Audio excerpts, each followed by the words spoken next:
Welcome to Bring Out Your Badass Self, a movement to break your negative thoughts and habits and instead focus on building each other up and encouraging fearless authenticity.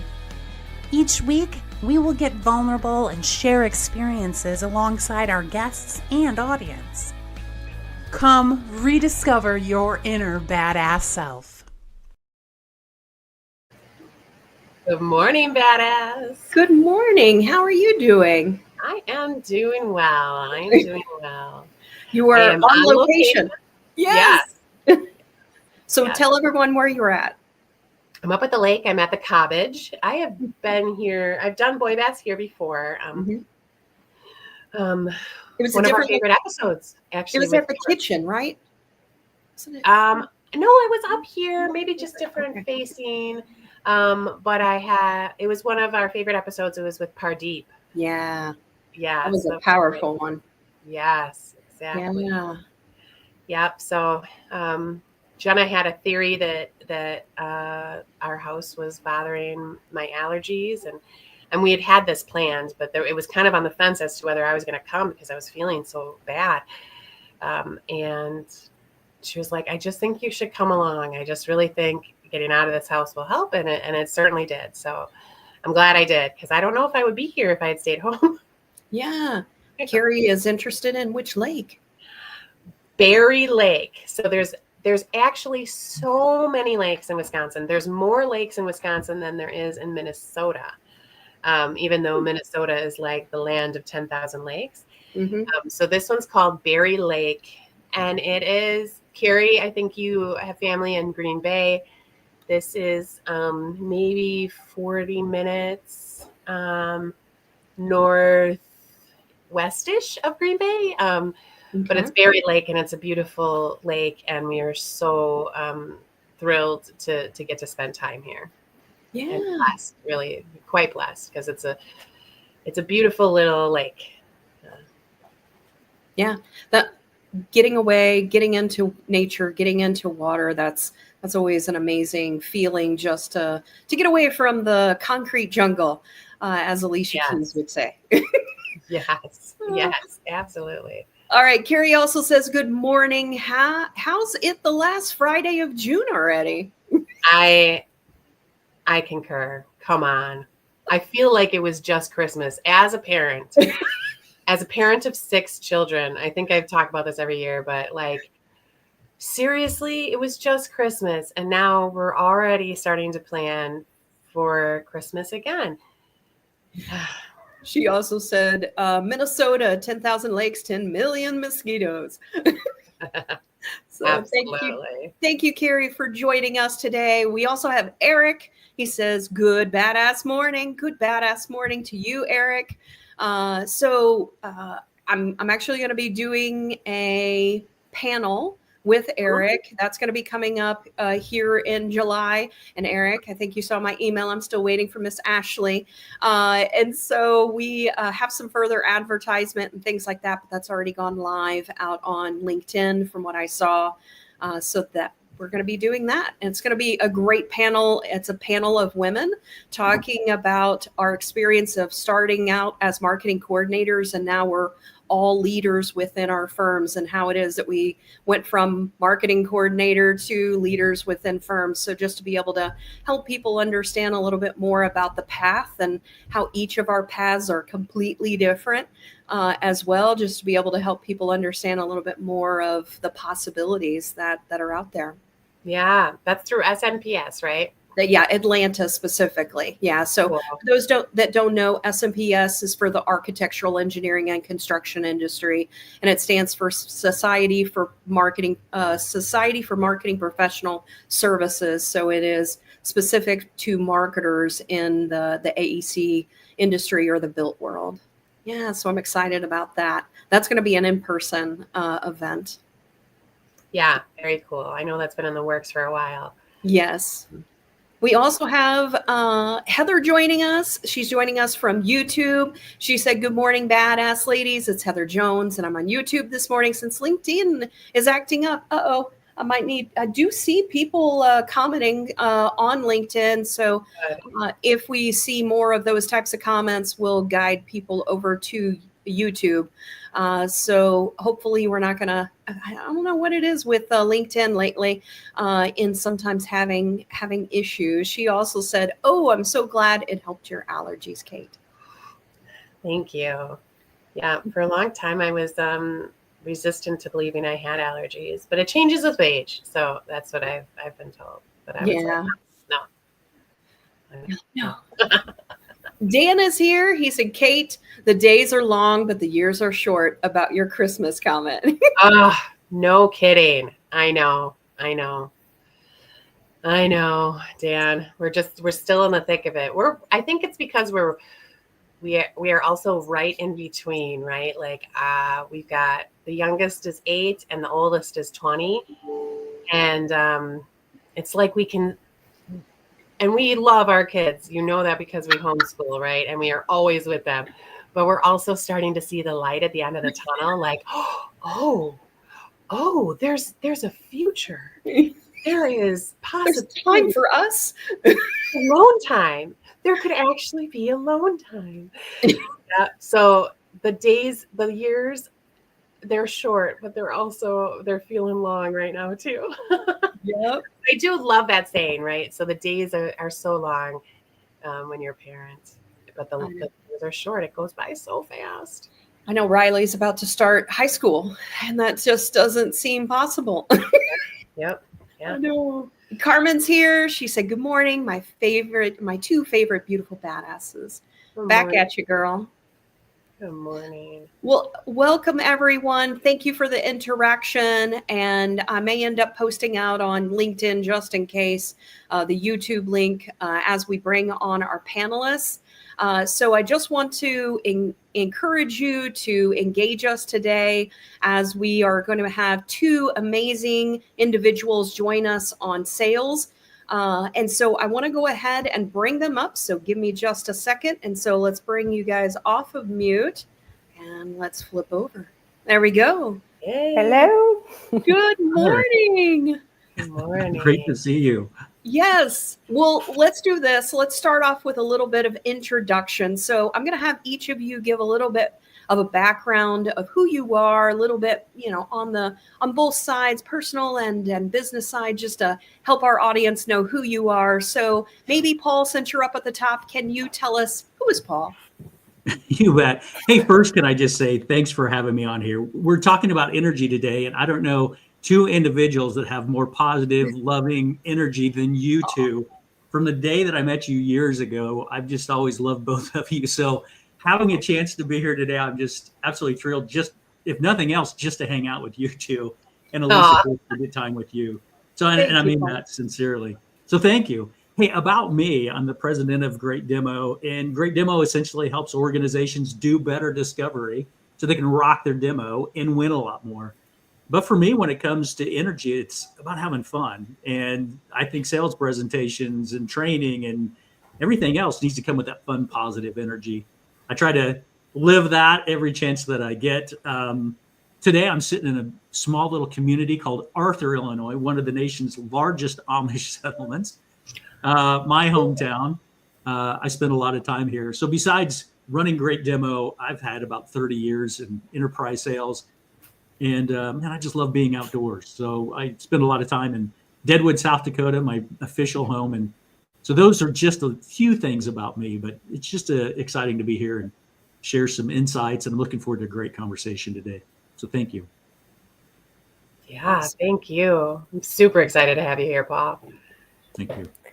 Yeah, thank you for having me today. Also, I think it's when Sarah, you asked me, I was like, oh, energy, how I can speak about that. And then I thought about it. I was like, the energy you give is the energy you get. And, being in sales, it's so true. So a little bit more about me. I'm currently working for Deltek. I'm leading the partner sales team for EMEA and APAC. I didn't choose to be in sales.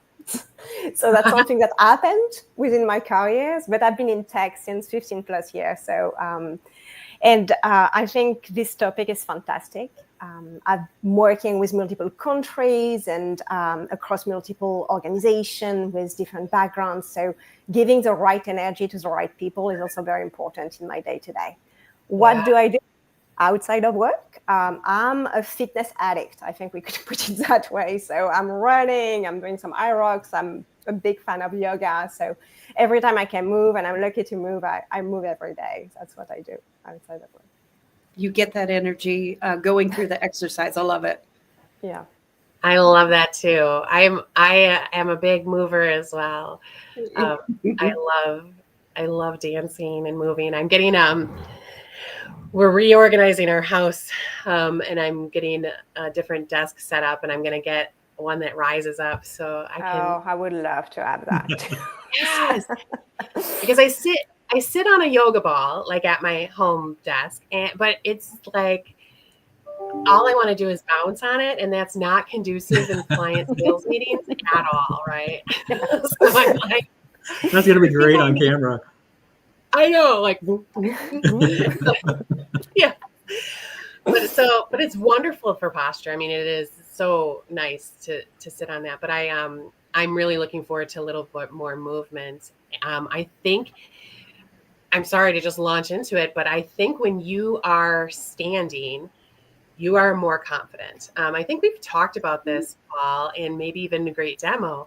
So for me, when I am on a great call, on a great sales call, if I'm not on camera, I will stand up and be talking, and there's just something about it that makes me a little more confident, a little more, I think, ready for whatever is going to hit me next. Yeah. Well, let's dive into it. So this month, as you guys know, we're talking about the law of energy. And so just to set the stage, today we're going to be focused around sales energy specifically, because we have two sales individuals. I also will want to ask you, because Elise, you started to allude to this, but I'm going to have a question related to, so start thinking about it. How did you get into sales, and was it purposeful? And so one of the things we're going to talk about today, as Elise eloquently posted about this, it's going to be about our vibe, our presence and our mindset. And today our panel is going to share the secret sauce behind sales success and how our energy influences our interactions, connections, and team. And so I want to go with that first question. Just, you alluded to it, and I started to think about this as earlier. Elise, you said you didn't plan on getting into sales. Yeah. Can you tell us a little bit about that? Sure. So as a kid, my dream was being a journalist.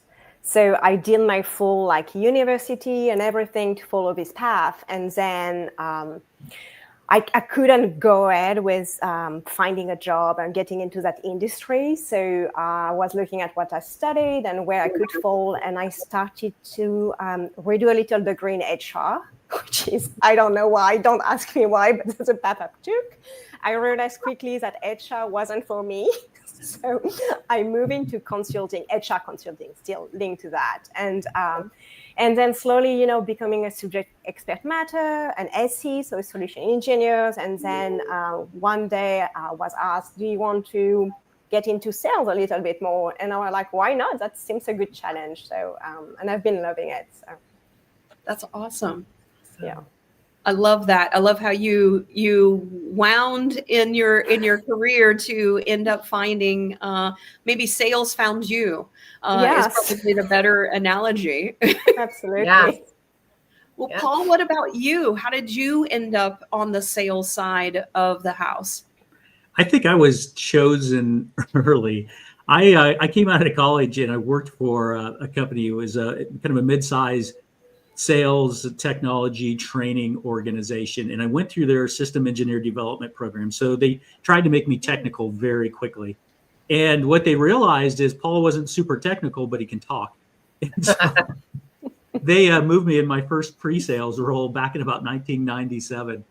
And from there, I just moved into several different pre-sales roles and pre-sales leadership. But I think it always came from the fact that I love helping folks. I love, I don't call it sales. I really call it helping. And I think when you have that mindset is like, I'm not here to sell you anything. I have an awesome product and I think it may help. And if I can understand your situation and I can understand how it helps you, then this is really cool. And so for me, selling is just helping. And I think I was chosen because I guess when you throw me in front of a room, I can speak. I didn't think I could, but someone told me I could. So that's how essentially I got into that. And then I moved into Great Demo because I'd actually hired Great Demo to train all of my pre-sales teams. I'd eventually moved up into pre-sales leadership and executive leadership at some organizations. And but for me, I'm in the training business now, but I do it because I love sales and I love the methodologies. And I love helping folks.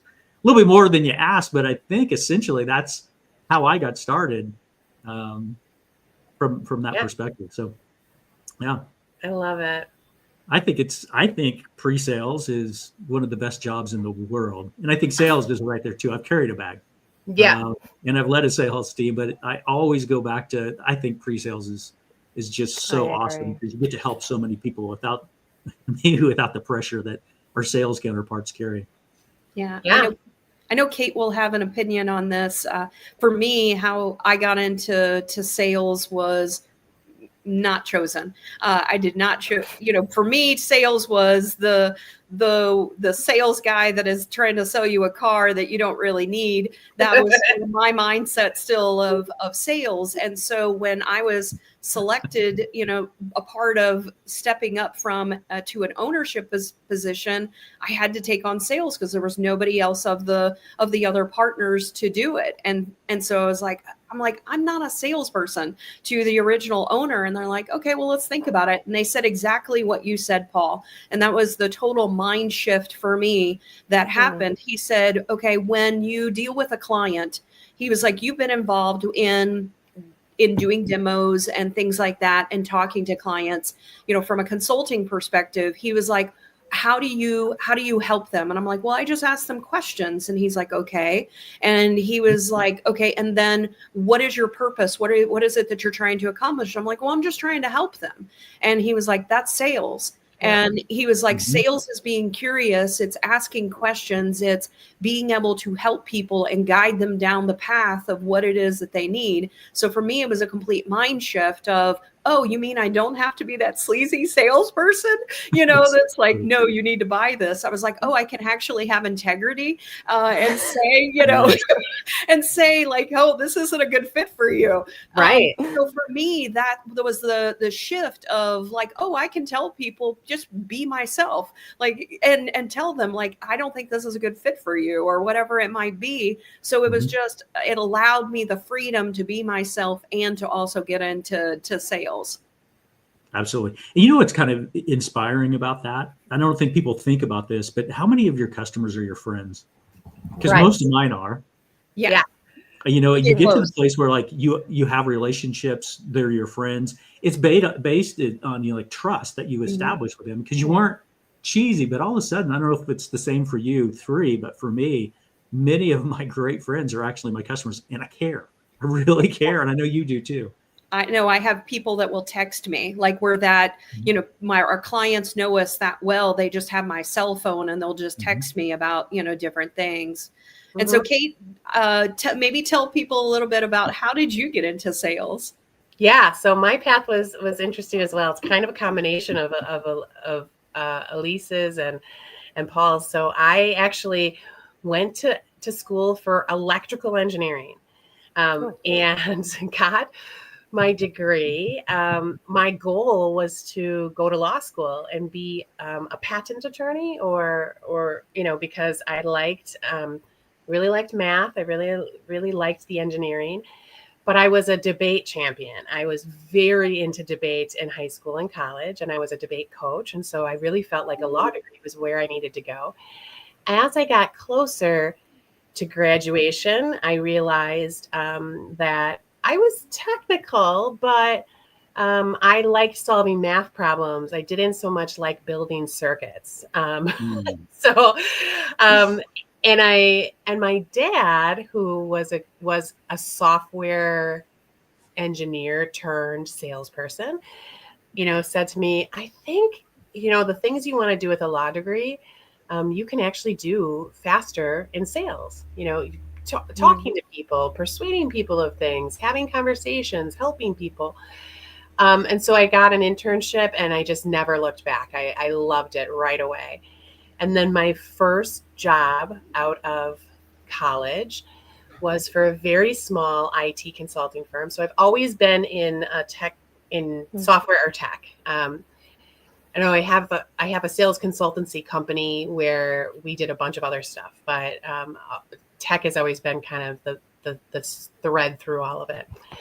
And at that job, he said, so this was in 2000, right? And he said, you cold call, and I had never cold called before. He said, you cold call this list of people, and for every appointment you get, I will give you $25.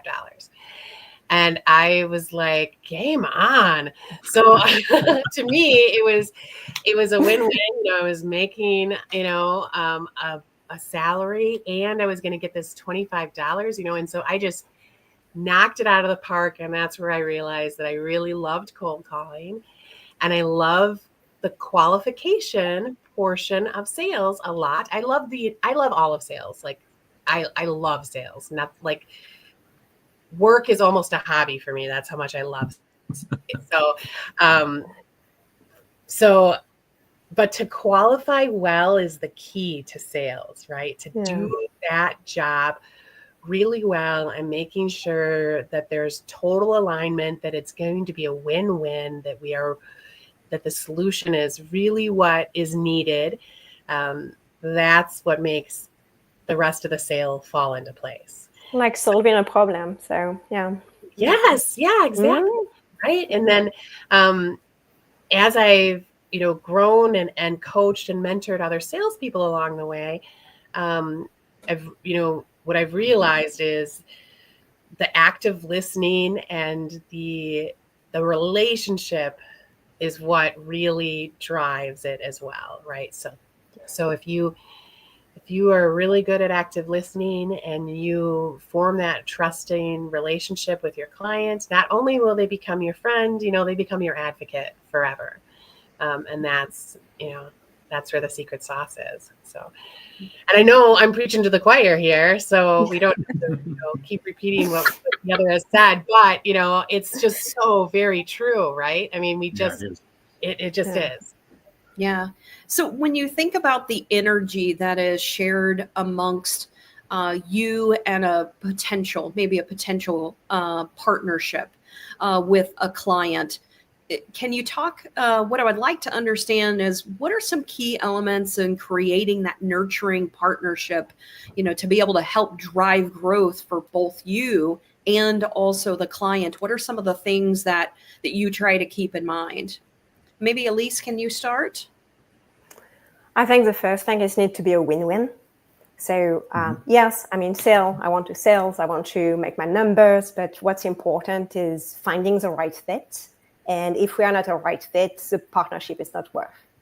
So that would be the first things. And by finding the win-win, you also establish a trust with the future customer or the partners. So that's number one for me in showing up that energy to potential customer. Yeah. Mm-hmm. Paul, what are your thoughts? I think about partnerships as first, who's doing all the talking? And if you're in a partnership or if you're working with a client and one of you is doing all the talking, it's not a partnership, it's a hostage situation, first of all. I think, the act of active listening. And so when you're working with a client or a partner or someone else, the first thing is to figure out what is the situation. That requires listening more than talking. You get 2 ears and one mouth. And I really think there's so many times in sales or in partnerships, we want to come in and we want to talk and we want to say, this is what we do. This is how we're founded. This is how we're funded, blah, blah, blah. And nobody cares. What the customer wants to talk about or your partner wants to talk about is themselves. And I think the biggest opportunity is to listen and find out where are they at? What are their challenges? Most importantly, what's their vision of success? And then once we know those things, in Great Demo, we call it the critical business issue and the problems and the specific capabilities. But I think I think you really have to understand what they're thinking first. And once you have that, then you can start to add things. And we always say, like, you have to earn the right to talk about yourself. And you earn that right and the right to advise to some extent by asking those questions up front and really, really listening. And then when you do have something to share, it is truly helpful and it's targeted towards the customer. So I would say, like, the first element in partnerships, when I think of partnerships, I think of it two ways, like two companies being partners. Yeah. But then I also think about it as partnering with your clients and being the trusted advisor and being that partner that can really help them. And so that's the first thing I think about. I also think that most customers, before they ever get on a client or a call with you, they know who you are. It's like you're not going to go on a blind date or a Tinder date without stalking someone's profile. That's the reality. It doesn't happen. Right. Before they get on the phone with you, they know who you are. You don't need to tell them. They've already stalked you. To some extent. Kate, you're laughing. I don't know if that's the case or not. At least that's what I think of when it comes to really focusing and nurturing those partnerships. It's kind of like a marriage. You have to give more than you take. At least that should be your mindset. Yes. Yeah, 100%. And I think one thing that really helps, is being your authentic self, right? So people don't. The whole reason why the shticky, used car salesman thing is out there is because when you are presented with a salesperson that just wants to sell, like doesn't, just like what Elise and Paul are saying, that they don't really care. They don't really listen. They're not looking for the win-win. They're just looking for their win. Yeah. It's not real, right? It's not, it's icky. It's just, it doesn't feel good. But when you're with someone who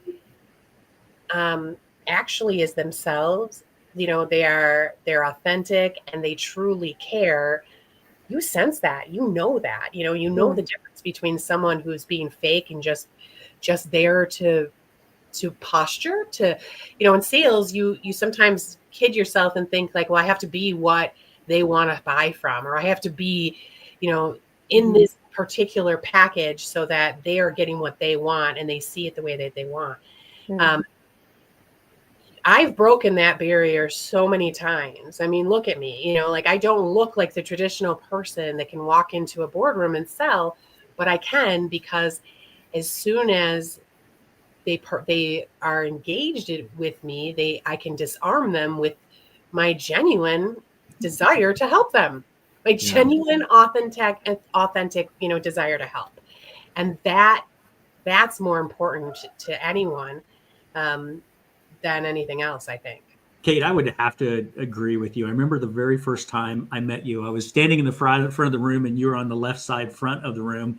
And I remember meeting you, but just immediately thinking like, what an amazing positive energy. And as the day went on, I was like, I really just enjoy this person. I love this person. And so I think you've got this unique way of disarming folks with your genuineness. And that's just one of the things I think you do so well.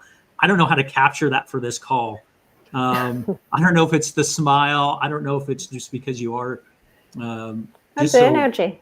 Yeah, it's the energy. I don't know. Yeah. Thank you.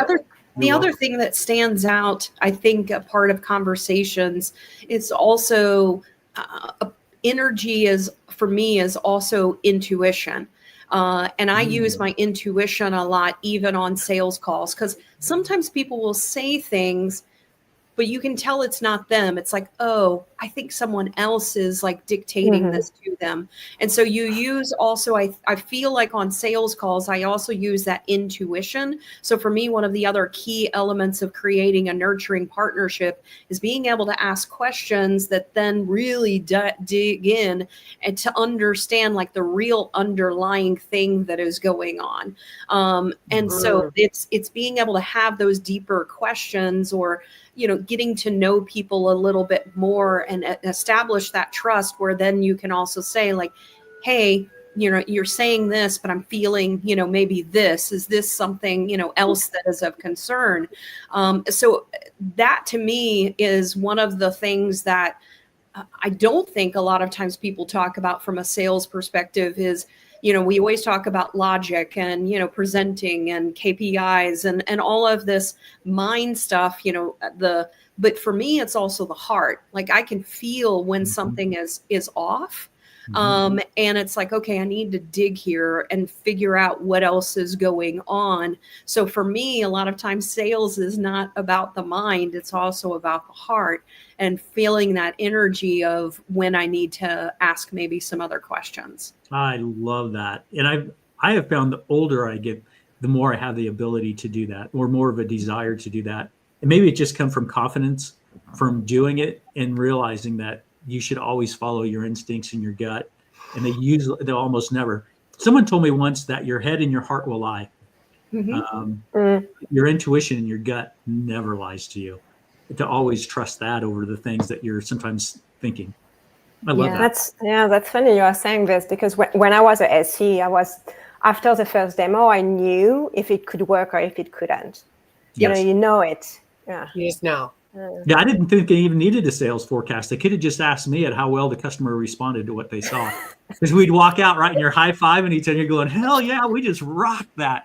They're buying it. They love it. They're buying it. And we find that sometimes the relationship you have with that person, when we have lost things, we're like, whoa, what did we miss? Like we thought we had this, and then it was someone else. It was a relationship you didn't have that you didn't know was the important aspect of things. Like you didn't dig deep enough to understand someone else was really influencing, the things. So you didn't get to build that relationship with that other person.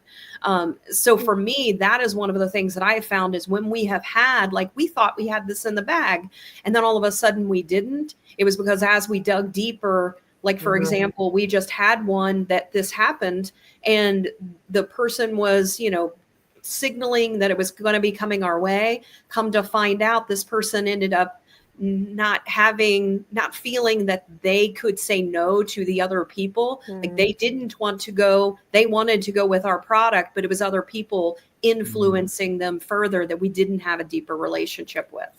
They will come back, Sarah, in that time. I know. If they wanted to go with your product, they always do. Yeah.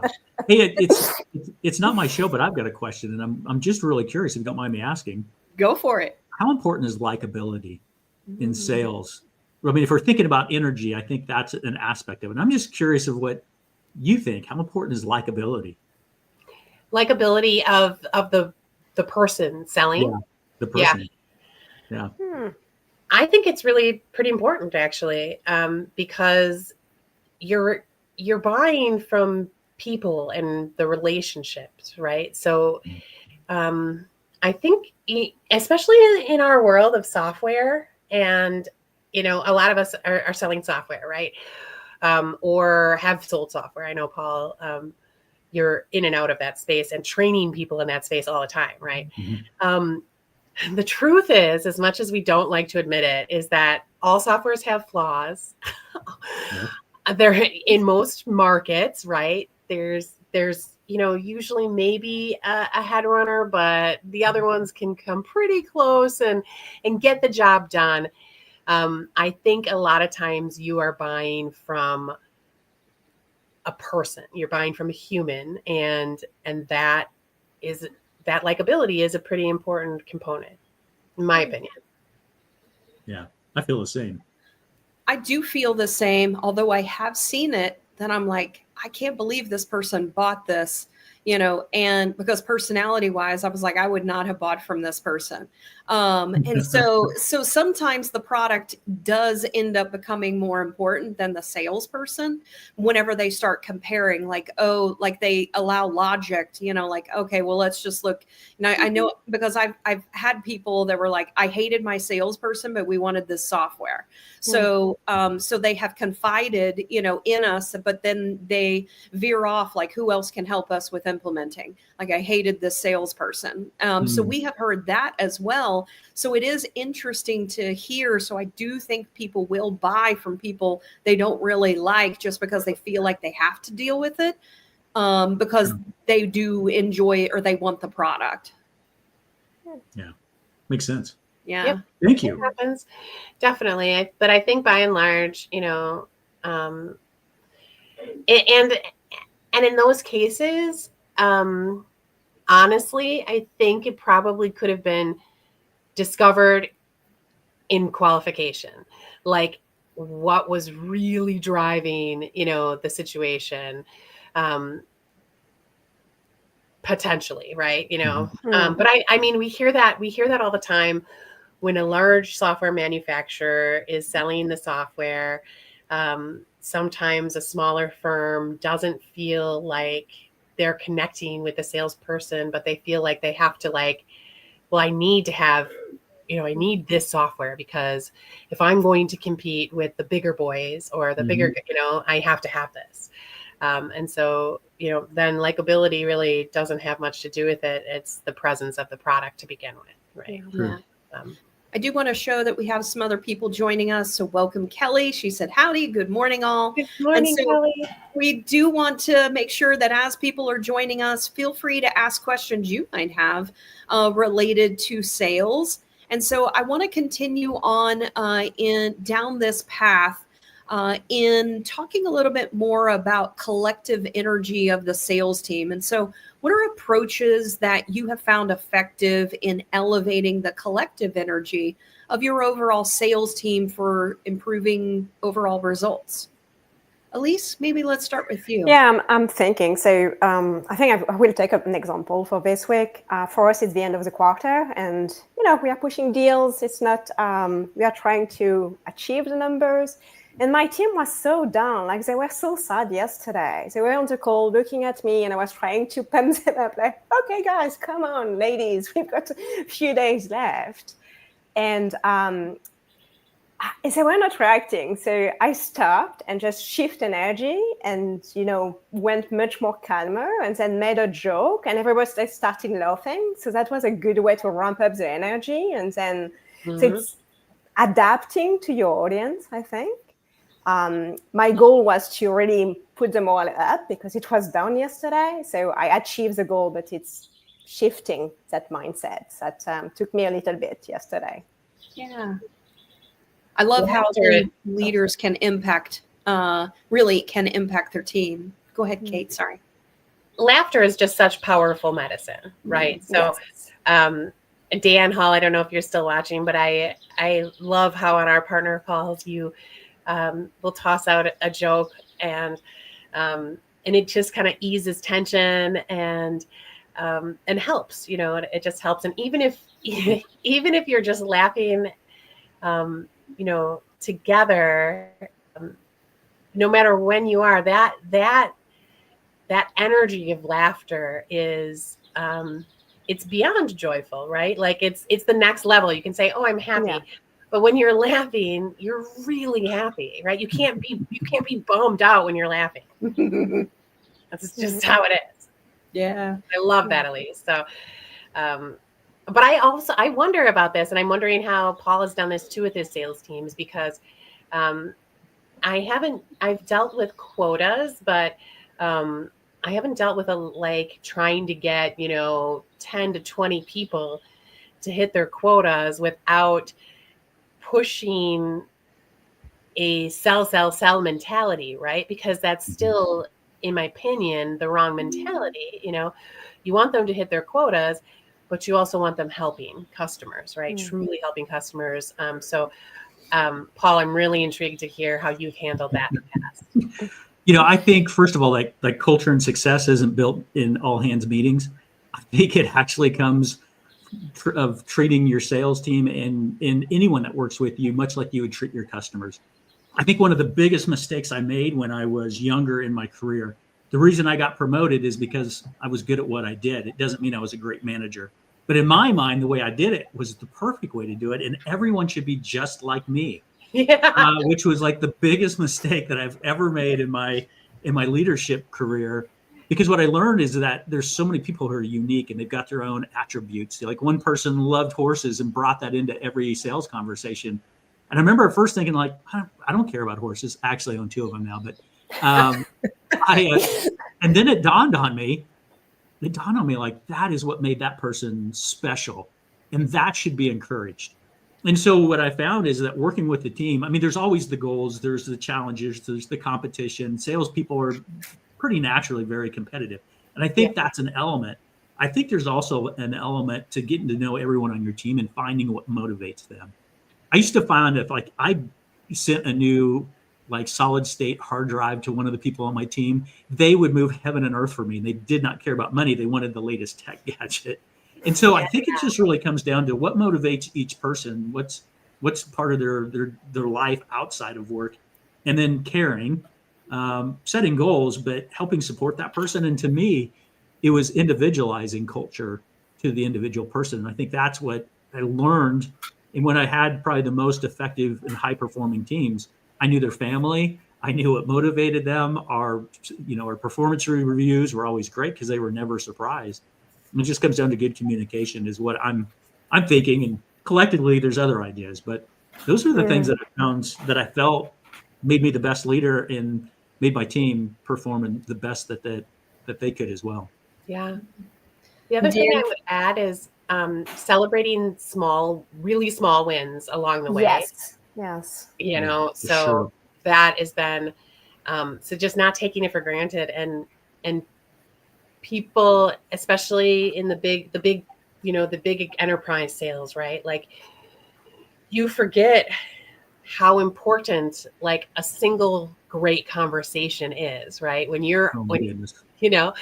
you got to just celebrate those great conversations, like, because those are just as important sometimes as the big, closing deals. I think sometimes the biggest motivator in someone's life is just a small word of encouragement and being seen. And I love what you said, celebrating everything, even the small things, but finding out what, what makes a person unique, finding out what makes them special, and then encouraging them. Because what I find is I struggle sometimes with self-esteem. I don't know if anyone else does, but I found that sometimes an encouraging word and a pat on the back can go so far. And even just sometimes silently listening and truly listening to what a person has to say. I know the one or two times in my career when someone gave me that ear, it made me feel like I was super special. And I don't know, I always think of that when it comes to culture and trying to help my team members do that as well. And it's very funny because so French people, we don't compliment, we don't encourage at work. Like saying thank you, well done, good job is not something we do. Like when you work for a French company, culturally it's not part of the culture. It's like you've done your job, so why are we doing good jobs? And I started working for a US business now, maybe 15 years ago. So for me, it was like a change, like, hey, well done, amazing job. I was like, what's going on? So it took me a while and to just implement it with my team and feeling really authentic about when I was saying, hey, well done on this deal, you've done an amazing job, etc., etc. But now I see the difference. Like it's crazy, the impact. Like this morning, I sent an email to my team just to say, hey, just hanging there, you are doing what you need to do. I know, thank you for what you do. And they will all reply to me like, okay. Yeah, I know I can do it. So it's very important. But I had to make a big shift internally to go into that thank you mentality and rewarding people and recognizing the good work. So yeah, Elise, I think that's a very good point that different cultures are also different, and I think that people are different. There are some people that'll, that's just a part of their personality. They're constantly giving people kudos and things like that. For me, I'm very selective in when I do it because I want it to be authentic. And two, if I say it, I'm truly meaning it. So what I have found is that when I do it or give people a compliment, they know that it's not, I'm not just saying it to be saying it as well. Mm-hmm. So I think that everybody is different. You need all of those types. You need people that are, like the cheerleaders, the people that are like, you got it. And then you need people that are also very realistic and also will say, hey, great job on this. Hey, I also saw this other thing that I think, we can, continue to work on, and someone who's also direct that, also encourages them to go beyond where they think they can go or give them other thoughts on how they can improve, but give them that direct, almost criticism as well, that type of feedback as well. I think all of those things, that all of those energies are important within a team. What do you guys think about that? Yeah, it's coming back to what Pete said, the individuality of being able to, understand the person that are reporting to you, that you are selling to, and adapting yourself. Yeah, absolutely. Yeah. Dan said, thanks, Cate. Levity, as you stated, is good. Carrie says, shared mindset and open communication have helped me in this area. What's your secret sauce for success? She is asking. Maybe let's stop and ask that. So what do you guys feel like is your secret sauce for, energy or, success, the energy that you give out that has given you success in life? Paul, let's start with you. All of a sudden, this Kid Rock song came to me. Like, if you're fueled up in whiskey and cocaine, maybe that's not the right approach when it comes to energy and success in the leading thing. So I think, to me, it was funny. I was just chatting with a former boss yesterday, and we were talking about the 7 habits of highly effective people, like way back in the day when we studied that. So to me, part of it is sharpening the saw and going back. And I think there's like this balance. Like if you're in sales and you're pre-sales and like your day is fueled by caffeine and chaos, you're itching for burnout quick. And so I think there's this ability to work really hard, but then also step back. If you're doing 2 a.m. emails, something's off, right? But taking a moment to step back and think, I don't think that's the absolute best answer, but it's the first thing that comes to me about success is having balance. I remember when I was young and I would work with these folks that are probably my age now, and I'd be like, oh, these guys are horrible. They think they know everything and they don't work. Or they don't put in the time. Like, we're going to work 18-hour days. We're going to kill this. She loves it. And then now that I'm a little bit more mature, I think I love the passion and energy of folks who are newer in their career, but there's a better way to do it. Yeah. So I don't know, Carrie, that's a great question. I don't know if that's the best answer, but I think has to be like this balance at times. Yeah. She just said, wow, that was not the answer I was expecting, but I like it, Paul. There you go. I think if I could jump in, and then I would love to hear what Elise has to say, especially because Elise is dealing with so many different types of personalities in her job with the cultural aspect. But I think all of the things that we've been talking about already can be encapsulated in the word alignment, right? So if you are aligned with your prospect, that means you've listened well. You guys have that open communication. You're trusting each other. If you're fully aligned, you're going to be successful. And sometimes that alignment means that you're not going to get a sale because you're not the best fit, right? But that's still successful because then no one's wasting their time anymore moving forward, right? We know that it's not going to work out. We know, why, because you had alignment. So I try to incorporate alignment into every conversation I have, to make sure that we are speaking the same language. We may be coming at it from our unique perspectives, but we are aligned and know what we know what each other needs, and we have alignment on whether or not we're going to keep talking to try to work towards something, or whether or not we're, going to make a sale, all of those things. But alignment is really key. So Elise, so what's your secret sauce for success that Carrie was asking?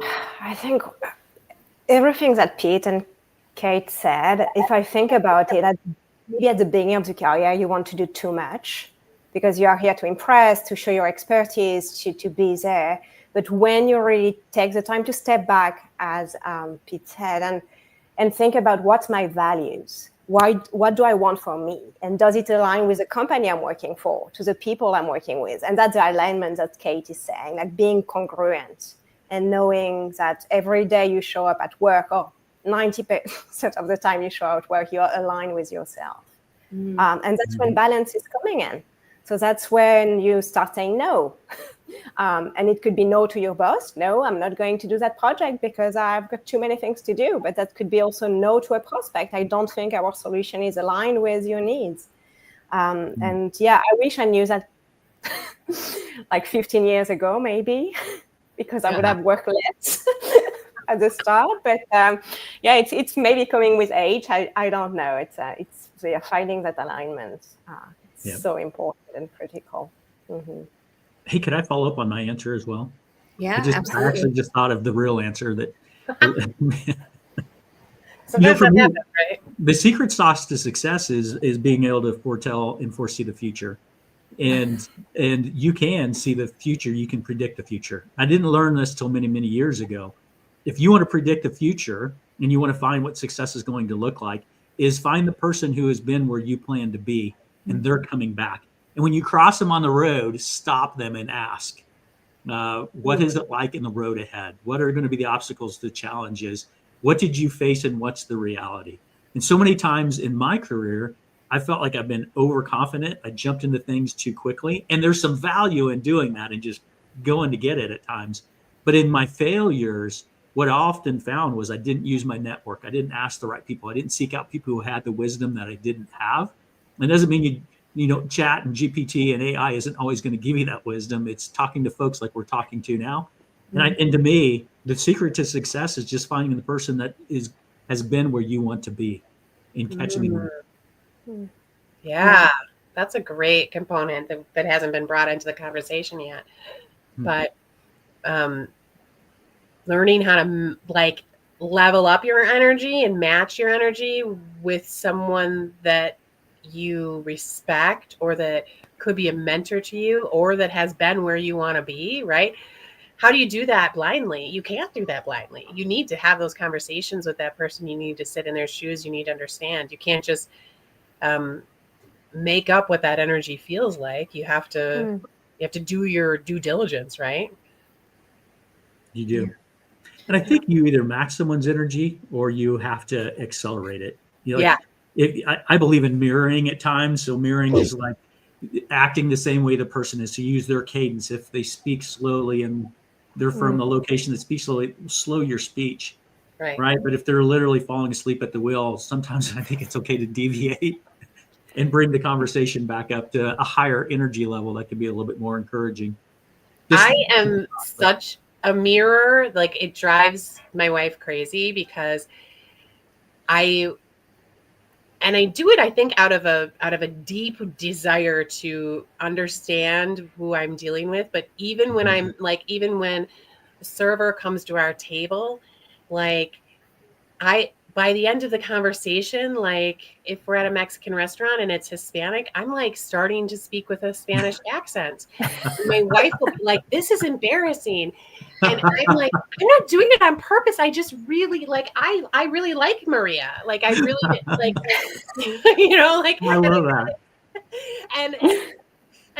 And when I'm watching my kids eat something that I've cooked for them, she'll notice that I'm like opening my mouth as they're like, and some of them are grown adults. Like, they're not babies anymore. I'm not spoon feeding them, but I'm like so into the fact that like they're nourishing themselves, and I was a small part of that. So I just think it's pretty funny that you can like that in and of itself is mirroring, and you do it in all of your relationships. That's funny. Great. Kelly also said, perfect answer, Paul. Having that person is so important. I know exactly who those people were in my career. Yeah, and that's why Kelly is mentoring. I mean, Kelly has an entire, I mean, her passion in life and what she's designed is mentoring young women, you know, because that's, you know, who she is and what she's done. And she mentors herself, and she finds mentors for herself. And yeah. If I go back to this question of what's your secret sauce for success, for me, it was the moment that I realized I could truly be myself. And so I feel like in careers, a lot of times we keep a mask on of who it is that we truly are, because we think we need to be a particular way, because that's how other people have demonstrated or shown their success. The moment that I removed the mask and said, this is who I am, whether you like me or not, and just allowed myself to be me, is when I started to see more success. Yeah. So for me, that was my secret sauce of success, is figuring out who I am while also reflecting and saying, okay, I'm not perfect. You know, I have faults. How else can I improve here? So being self-reflective and saying, okay, how else can I deal with the situation or whatever it is? So for me, it's two things. It's being authentic and also taking time to self-reflect. That to me has been my secret of success, because I know that I always need to improve. I always need to grow. I'm never going to be perfect, but I also need to be myself, and I need to also be myself and feel that I'm able to just do that in each setting. And so for me, that's been key. Yeah, absolutely. So we have some other questions or other topics that have come in. So I think that she has left now, but yes to the culture differences. I've worked in multicultural offices before and learned quite a bit about the differences in work culture. It's definitely something to be cognizant of, and it applies not just to cultural differences, but also how each team member needs to get feedback. Mm-hmm. Yeah. And then she just added, I've got a meeting in a few, I'm not sure what that word is. Yeah. Months? Moment. And maybe minutes. I'm not sure. So I have to step away. Thank you guys for another great conversation. So thank you for joining us, Heather. All right. So you guys started to hit upon some of these things as far as things related to the overall, maybe the health of our. I think it was earlier, Paul, you started to talk a little bit about this, but what strategies or practices do you guys recommend for maintaining that high energy level in sales without experiencing burnout? Because that's, energy wise, a lot of times we're like, oh no, it was Elise earlier. You talked about, the team, at the end of this month, end of this quarter, or we have sales that we have to do, or it's the end of the month, end of the quarter, we're going. And sometimes it's just a burnout, by the time now we're starting the next quarter. So what are some of the things that you do to try to help balance or maintain that high energy without experiencing that burnout? Was that question for me? Either of you, whichever is most passionate about it. Go ahead. No. Okay. For me, it's moving. It's especially outside because I'm working from home. So I'm spending a lot of time in my home. So, just to keep the level up, it's going for a walk in the morning. It's going for a run in the middle of my day, just finding the things that allow me to move my body. And it could be when I'm done, it's active meditation, or I think about something that went wrong, self-reflection. I do that running usually. That's what I do.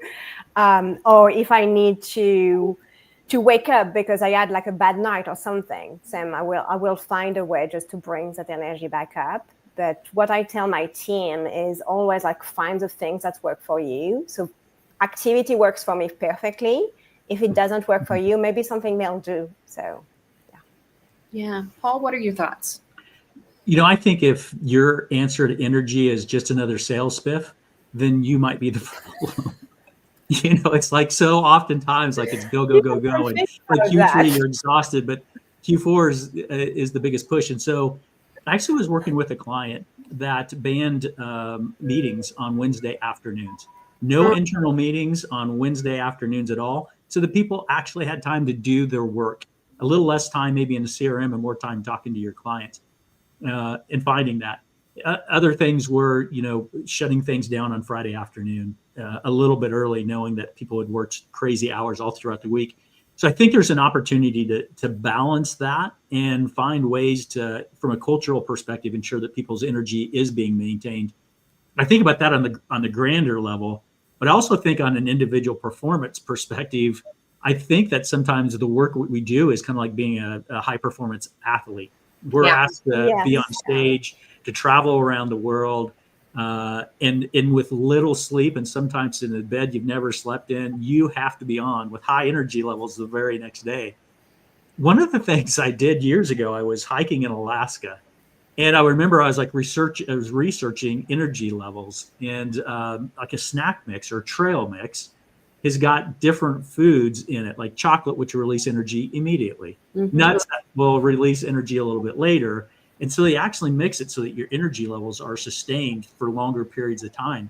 And I used to think about that when I was getting ready to do a sales presentation meeting, like no carbs, cutting carbs before I go in to do a presentation, so I don't have the afternoon lunch, crash.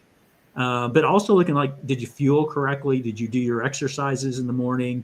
Have you had a time to meditate? Are you ready to bring your very best self, whether it's like personal management or just even food management? And so I kind of look at it from two different ways. One is making sure the culture is supportive of a balanced lifestyle so that you can excel at times, because we'd realize that you have to sprint on occasion. But make sure every day is not a sprint, and that there's safety in the workplace to actually focus and do your job and not have to work every night to 8 or 9. And it's on us. So as a sales leader, you need to allow your people to say, hey, go offline, turn off Teams. Like, you don't need to be on all day long. You can have a time when you are offline, and that's okay. So, yeah. And to pay attention. So I always tell my people to pay attention to what you're feeling. Like, just like Paul said, there are times when you have to sprint. And so there are times when you have to push yourself, even though you may not be feeling it, right?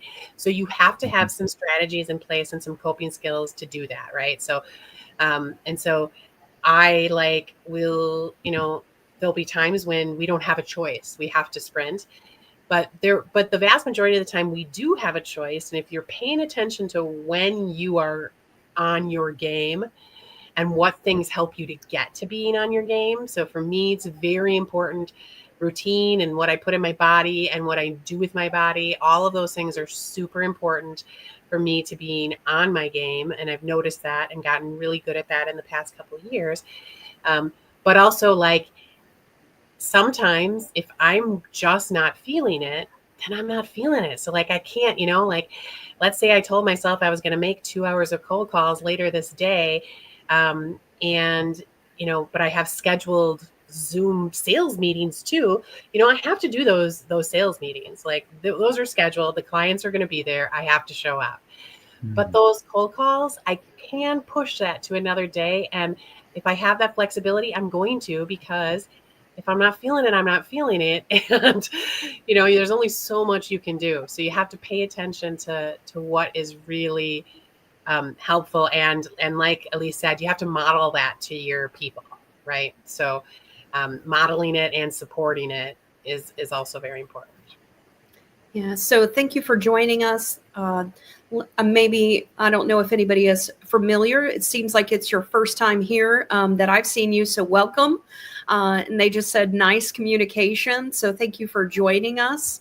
And one of the other things that sort of stands out regarding burnout, this was something that I dealt with a lot previously, and I really had to identify ways to make sure that I didn't burn out, because I would just become sick. Like, if I didn't take care of myself, I would push, and my body was telling me stop, but I wasn't listening to it. So for me, one of the other things that was super important is to be able to listen to my body.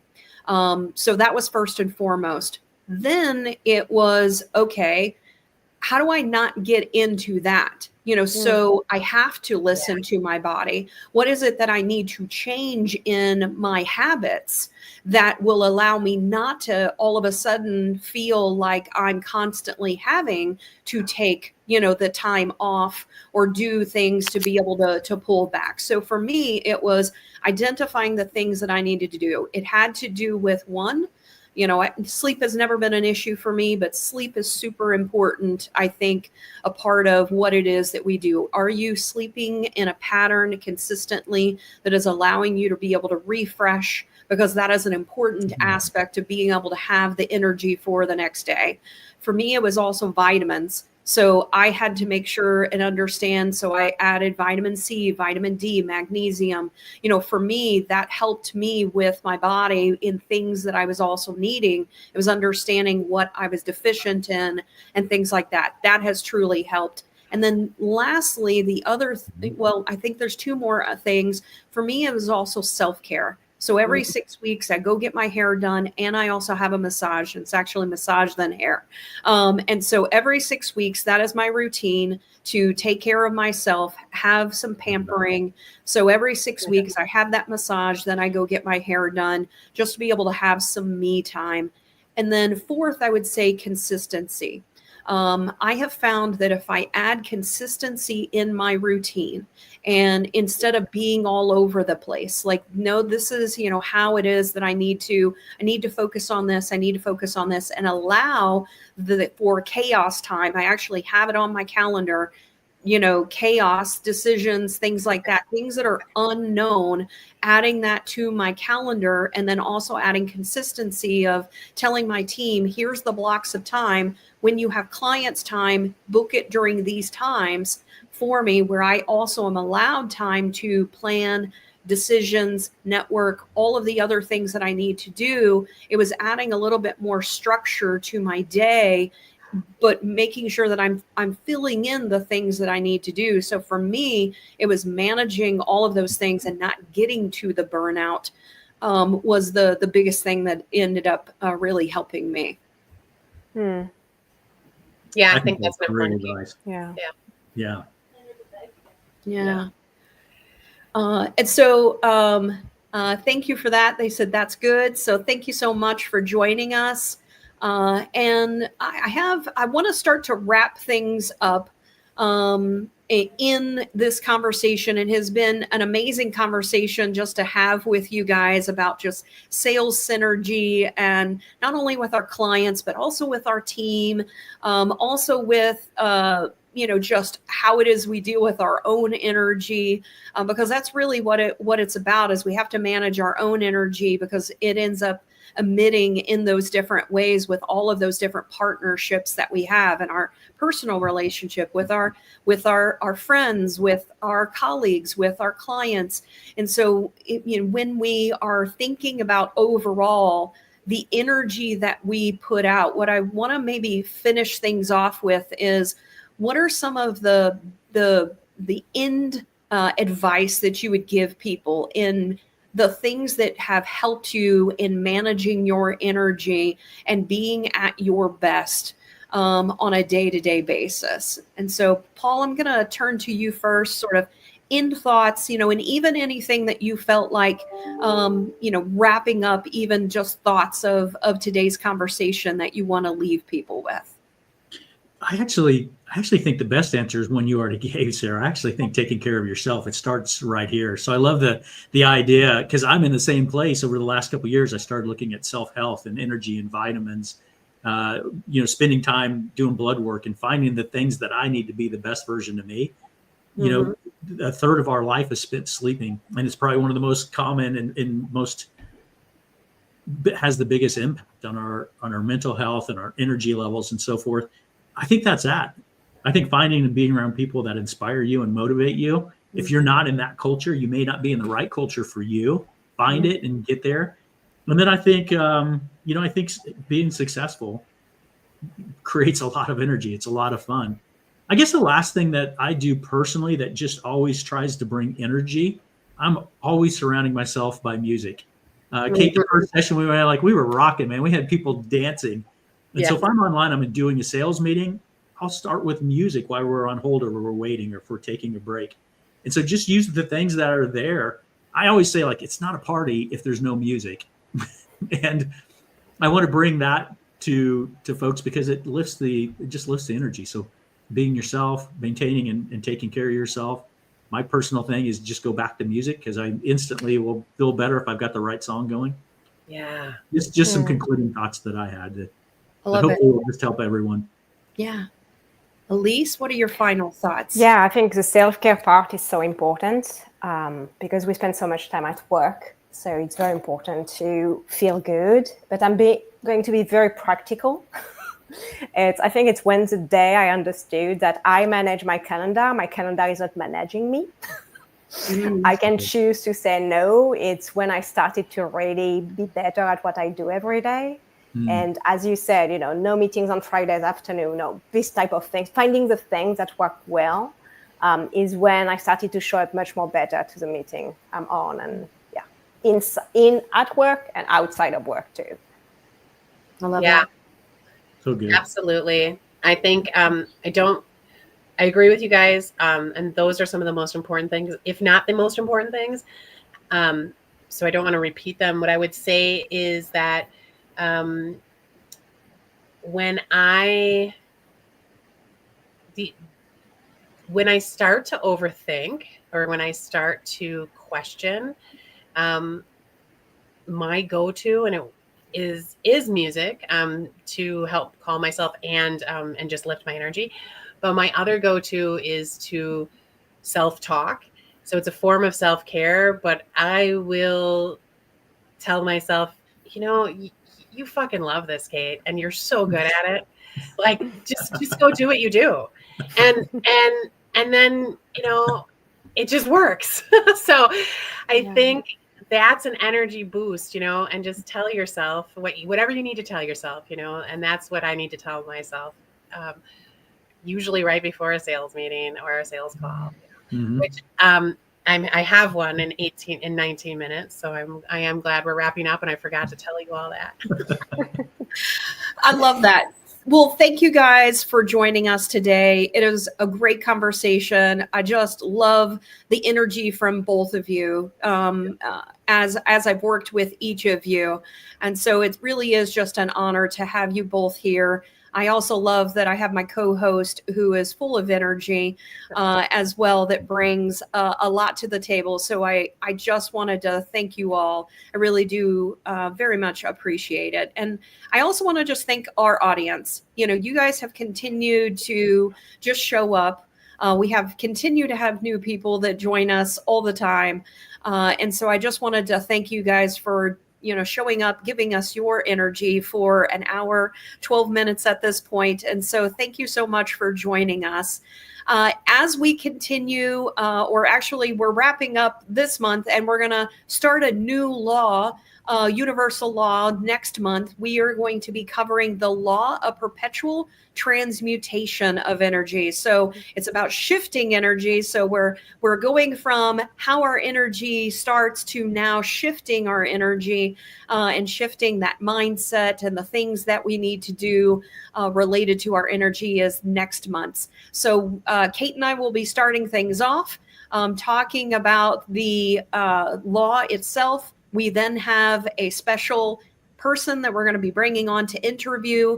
We will then be talking about our own experience, and then we'll be wrapping next month up with a panel. So we hope you will come back and join us for next month's law. And again, thank you to everyone. And I hope you have an amazing Friday and an even better Monday next week. Thank you. Thank you. Thank you. Thank you all.